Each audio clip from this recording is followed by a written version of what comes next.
film from the game, did your opinion of the team's defensive performance change at all? Did you see anything other than Ventrell's interception that you liked? Not really. I think my opinion is the same. I think the effort was most likely at the highest level of any of the three games we played for the longest. So I think the effort overall was a step forward. The competitive spirit, I think, was. Execution was very inconsistent and poor at best, and lack of assignments, and just basically being where we needed to be frequently or infrequently led to just lots and lots and lots of yards, plays, points, etc. And we can certainly do a better job preparing our players to give them their best chance as well. The 2019 team got off to a really strong start in the ACC. I guess how much harder is it to contend for the Coastal title as you're making a run at it when you start 0-1? Yeah, much harder. But I think that if you can get the lessons exposed and what needs to be improved early on, man, that gives us the best chance to recover and go forward. So UNC found themselves in a similar situation after losing to Virginia Tech in the opener. And man, I think they've made considerable improvement from what I've saw by the time that we've faced them. And so, yeah, some definite weaknesses exposed, some overestimations on my part of where exactly we were after 2 weeks. And so the urgency on a short week to get it all applied, the time is now. Next we'll go to Mike Barber on Preston. Bronco, I know it's hard to get a sense until you're really out there with them much, but how did the team take that loss in terms of were they humbled? Is their confidence down? Or are they angry or eager to get back? What do you sense?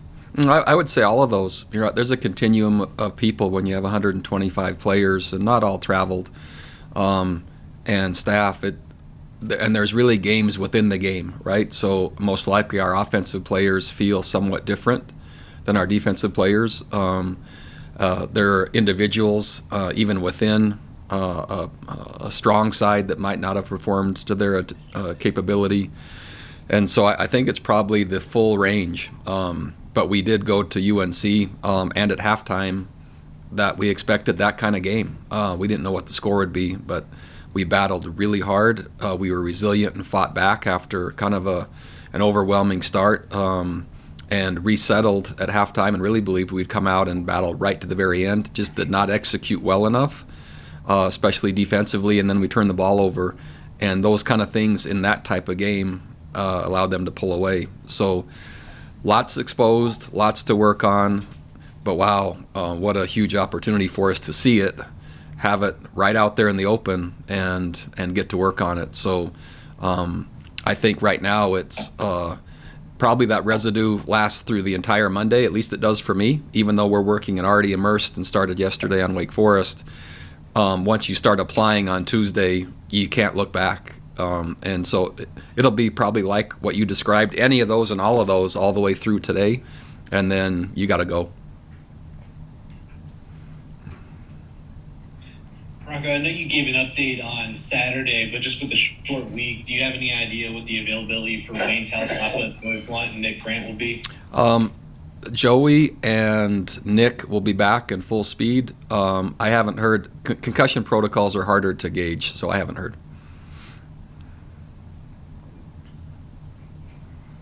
Next we'll go to David Teal and Chris Wright. Bronco, Wake Forest and Clemson are the only two ACC teams to average at least 30 points a game in each of the last 4 years, and Wake's on track clearly for a fifth. That takes into account an awful lot of personnel. What is it about that offense that has made it click? You prepared for them last season and again this year. Yeah, I really think Dave Clawson and the plan he has at Wake is I think he's one of the best coaches in college football. They have a really complementary style, meaning the defense fits with the special teams, which fits with the offense. And so it's a style really no one else in college football is running, at least at the Power 5 level. So it's difficult to prepare for. And it's pretty simple, right? Just there's a player in conflict most all the time. If you choose to play zone, and if you choose to play man, they like the personnel they have at wide receiver, running back, quarterback, so they like their matchups. And that's led to that kind of point production for that long, really at a place, right, that you don't view like Clemson, since those were the two examples that you used. And so really I would say matching the scheme with the personnel to the place, and doing it consistently is Dave's really should be commended for that. And I think the numbers you just said kind of verify and validate that. And that's really regardless of who they play, from whatever league, whatever type of defense, or whatever their rankings are. It's a very tough system to stop.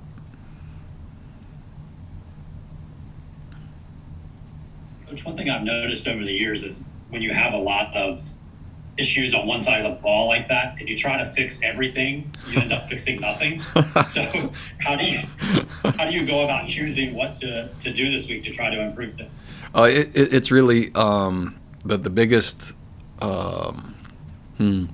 My biggest task is to prioritize, right, and truly identify, right, take all the emotion out of it, right, and step back and objectively say what actually happened, where, what common themes. Because even though there might be run defense mistakes or pass defense mistakes, are there common themes, right? And they could be different for each play. And so then, right, and then I just target one thing at a time, and I put them in sequence. Because as you mentioned, there's not enough time to do it all. But you look at for the outcome, and again, I was really impressed with how we played week 1 and week 2. And UNC is a different type of offense, very good skill players. And again, some overestimation on my part of where we were, some underestimation on my part of where they were, and what the matchups might look like. And so much clearer now, but then within that, to your point, there are some schematic things, or there are some strategic things that certainly can be addressed as well, besides some technique things. So rather than taking it, oh man, there's no chance, a couple things addressed would have made a huge difference in that game. And so that's really what I'm focusing on. And quite frankly, Chris, most of my time to this stage, I really work early on in the week, and I'm working with our offense, telling them what the opponent defense is doing and how and why, and making sure they understand that, which has really been beneficial, right, to our offensive planning. And so in moments like this, it's helpful for me to switch and spend a little bit more time, not as a play caller, not as a coordinator, but just making sure I'm digging deep enough to advise as my week goes on a little bit clearly and earlier. And so those are the ways that I usually address it. And that could be the same with special teams. So as the head coach, I'm kind of moving and putting myself where the most help is currently needed. And then, I kind of reassess. Next we'll go to Jackie and Damon. The Wake Forest defense had a very impressive game over the weekend against Florida State. I think they had around 6 turnovers. What kind of stands out about them right now? Well, it's kind of like their entire program. It's very intentional. They don't do anything randomly, and each thing they do complements something else. And so if you overplay or overemphasize one part, there's immediate complement that they look to and know they have an answer for. So it's the same defensively. And I think basically they just played really physically. So when they were tackling, and sometimes an intentional strip, but just they were playing more physically than their opponent and jarring the ball loose on a number of occasions. That usually just means they're trying hard and they're confident. And just a quick question. We saw Wicks leave to go to the sidelines during the game. Is he doing okay? I know we weren't asked about him earlier. Nope, he's great. Bronco, obviously, when you just look at the numbers, Brennan is much improved as a quarterback. But when you look a little closer, when you look at stuff like patience in the pocket and decision-making, when you're looking on film, what do you see in that regard from him this year? He's playing exceptional football, and I wouldn't trade him for any quarterback in our league. He's really, really skilled. And his accuracy, his poise, his decision-making, and production he's doing a really, really nice job. So there's really not an area he hasn't improved. Really, really am impressed. And just one quick follow-up on that, to go with the theme, I guess, but whatever he did against Illinois, was that a factor at all against UNC, the injury, or when he spent time in the tent? No, it's affected his mobility a little bit, you could see. And so we were a little bit more cautious with him, but the rest is the same. Next, we'll go to Gene Wong. Then Hank first, and then Jerry Ratcliffe. If you have a question, I'll go to you after Hank. Hey, Bronco, how much more challenging does a short week make it in terms of implementing those defensive corrections? And just kind of as a follow-up to that, where would preventing explosive plays rank on that sequencing of lists you mentioned in terms of priorities for the defense? Yeah, it has to be first just because that's where points are occurring, right? And those are correctable things. As they were, again, and our focus had been in the off-season and, again, apparent in the first couple of weeks. But you have to execute those things well also. And so, but yeah, points are everything. And what gives up points is the priority. And big plays has to be targeted. And as you pull that thread, there are schematic things and or technique things, right, that usually are the contribution, not just personnel. And so we have a number of things to fix that way as well. And as far as a short week goes, that, how much challenge is that?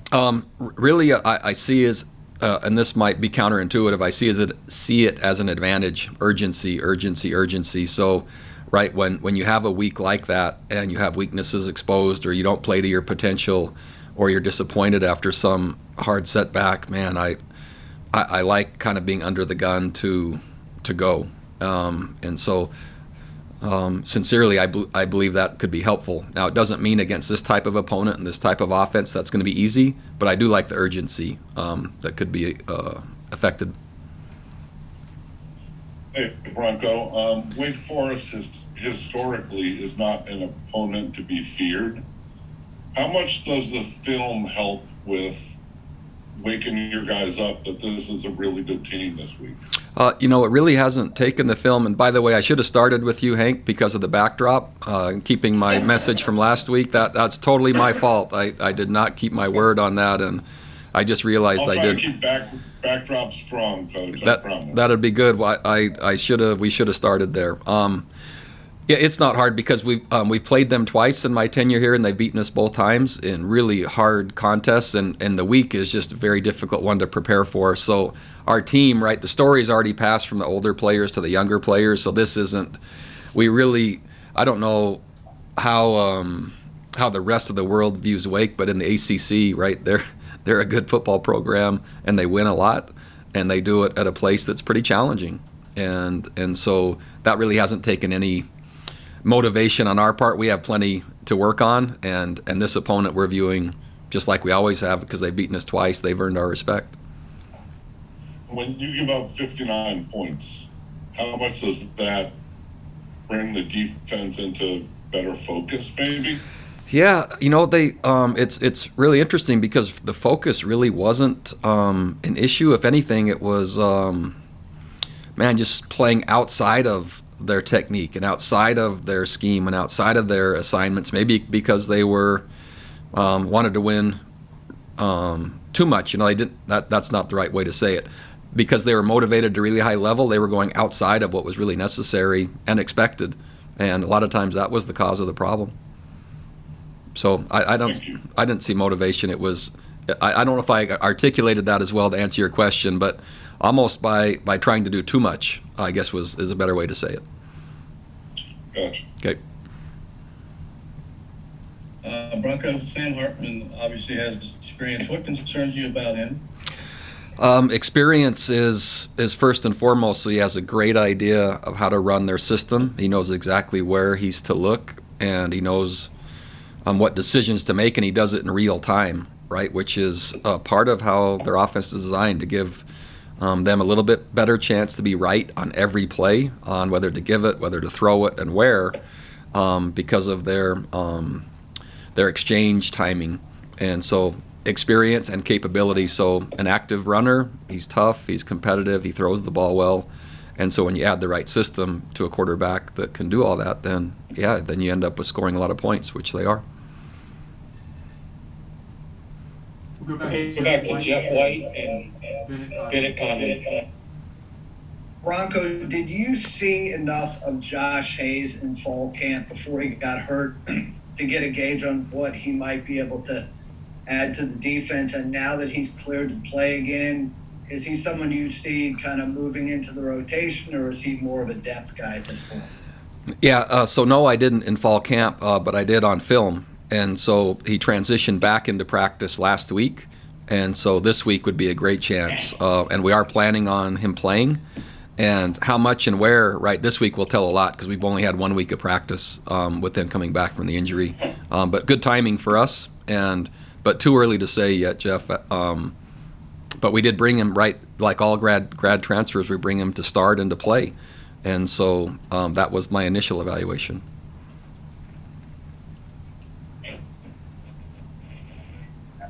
About 25 yards a catch, and he has 14 catches. Have you been impressed just with the volume of explosive plays from Wicks through 3 games? Yeah, we were really excited before, and I know early on, and it's hard to say when, when Lavelle got hurt, we were hoping to trade, right, Wicks for Lavelle. That had to happen. That doesn't mean I don't want them both. But we saw that capability, and we expected, and we're so hopeful that it would manifest. We just didn't know how long it would take for him to get back into game rhythm and that production. And so really been a bright spot so far, as really has our entire offense, right? We're moving the ball really well to a lot of different targets. We're scoring a lot of points. We're causing all kinds of alignment and havoc issues, as you saw with UNC trying to get aligned in our game. And it's just, I think we're doing a really nice job on the offensive side right now. Next we'll go to Mike Barber and Preston Willard. Coach, it's sort of gospel in football to stop the run first defensively. The way you guys are throwing it, and with generally what you haven't shown in the traditional run game, do you anticipate defenses to kind of abandon that mentality and shift to really focusing on slowing down Brennan? Man, it remains to be seen. And so I think there's enough run capabilities, and we're excited about those possibilities when they manifest. And I think I was asked after that game, was I disappointed in that? Really, each game kind of it kind of manifests, and then you kind of design your menu of what you have, and you pick from that as you go. And we got up to we gave up so many points early on. Our best way to catch up was through throwing the football, and really we were kind of playing from behind the entire first half. In the second half, they jumped out again, so there wasn't really a need for it. But I'm more confident, and for the teams that would like to kind of play pass first and softer, I think we'll be in good shape. And then you referenced a few times, the tackling, but also just being out of position, the lack of execution. When you went back and looked, was the tackling poor, or was it guys were late to the spot and were kind of trying to grab to make up for it? No, the tackling was poor, and again, so much of it was a surprise because I was really impressed by week 1 and week 2, and I really again what I saw, and then what I saw on Saturday, the difference was beyond what I had expected. And it was consistent, and so that was frustrating, I think, to all of us. And so give UNC credit. We didn't have many players beating blocks and making tackles, and sometimes, and more frequently, we had unblocked players missing tackles. And so all those things we hadn't seen in week 1 and week 2. But it wasn't because of I would say that being out of position and being assignment sound was a contributor, but those are almost 2 separate issues as I saw them. Was some of the difference and disparity, whichever word you want to use, was some of that the skill of the Carolinas players, that maybe you hadn't gone up against guys who could do those things? I think there was a difference in talent, certainly, between Illinois, who it's interesting, right, because it's hard early on, and that's why I don't put much value in the rankings till about week 8, because Illinois, played Maryland really tough the other day, and it took a field goal to beat them, and that was off of a pretty lopsided loss to us. And so hard to tell, but I do think, that UNC's skill was superior, and I think they were more physical and prepared to be more physical consistently than we had expected. And so I give them credit. They outplayed us offensively, they outprepared us, and they out-executed us really from beginning to end. But I think the skill difference, I think it was a jump up from the Illinois game, from what I saw. You mentioned Brennan's mobility being impacted earlier. Do you think that has played into a little bit, not going to the run as often, just not having that normal threat that you would have with him running the ball? Yeah, for quarterback runs specifically, certainly. When he got banged up against Illinois, that certainly contributed. Yeah, the rest of the run game, no, but him running specifically, yes. Go ahead, Hank, with your next question. Hey, Bronco, as a defensive-minded guy, do you take a loss and 699 yards like that as a personal affront to you? Yeah, I take any loss that way. They certainly leave scars no matter what. And man, when I used to be the defensive coordinator and the head coach, wow, that would have been double trouble. And so really the role that I have now, when I'm advising and helping direct everything, it hurts every bit as bad. Not quite as bad as if I was actually calling the plays, but yeah, because it just is. I expect and am used to dominant defenses and them being the strength of our team, and so yeah, it doesn't sit well. Does it cause you to interject yourself more into the defensive preparation and planning? No, it doesn't. Again, I don't ever overestimate or underestimate one game, and I don't let a single mark, get in the way of objectivity. And so I just work as hard as I can to do my job for our offense, for our defense, for our special teams, for our whole team at the highest level I can. And then I make sure my expectations are clear for everyone on my staff. And you've talked a lot about what you do nightly to go home and kind of decompress from football. What do you do after a loss when you've given up 700 yards of offense? That's a good one. I haven't found something that completely cleanses that slate yet. But basically because of time, if I was able to spend more time out with the horses and have more stalls to clean and more wood to chop and more brush to cut, but man, on a short week, yeah, I kind of got shortchanged on that. Thank you. Yep. Mike Barber, you want to finish this off unless anybody else has questions? Yeah, if you need a stress reliever, fixing the fence is always available. It's on my to-do list, but it's a little bit farther down, Mike. So it'll just be timing. I told my wife it's probably more of an off-season project. I think that's a safe bet. I did want to ask you, we talked a lot going into the last game about road woes, how you were. Do you attribute any of the execution to being away from home, or is that not how it shows up? Did being on the road make a difference? Oh, sure. And that's been part of one of the things we're looking to overcome here.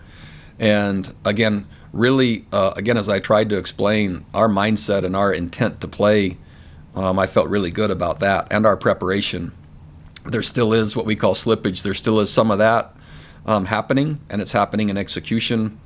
It's happening in confidence. It's happening in consistency, and we saw some of that.